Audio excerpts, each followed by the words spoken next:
Drage državljanke in državljani, Slovenke in Slovenci, iskrena vam hvala za vse, kar ste naredili, dosegli in ustvarili v iztekajočem se letu. Verjamem, da vam tudi za naslednjega ne manjka načrtu, ter da je v vas več upanja, kot pa strahu ali skrbi.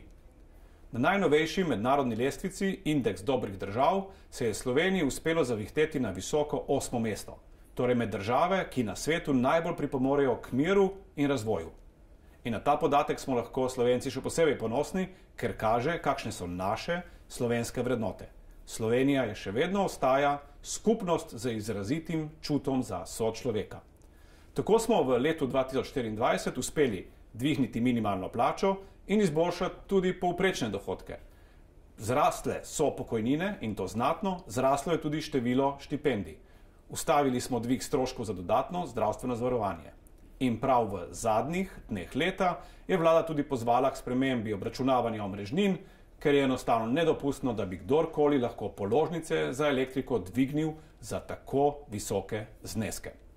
Delo ministric in ministrov je usmerjeno k enemu samemu cilju.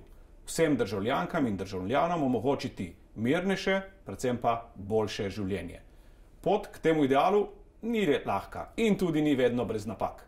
Nikoli se ne konča, zahteva dosti prilagajanj, kar je tudi lahko boleče. Ampak prav zato potrebujemo iskren, odprt, predvsem pa spoštljiv javni pogovor. Ne smemo se bati vprašanj, tudi ne drugačnih mnenj. Moramo pa skupaj odločno reči ne sovražnemu govoru in izključevanju. Samo eno državo imamo, dolžni smo jo ohraniti. Samostojno, svobodno in prijazno za bodoče generacije. In ko smo že pri mladih, učencem in dijakom želim lepe in zabavne počitnice. Vsem ostalim pa v teh prazničnih dneh voščim predvsem topline in ljubezni.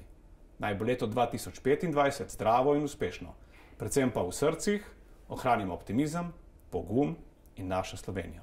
Srečno!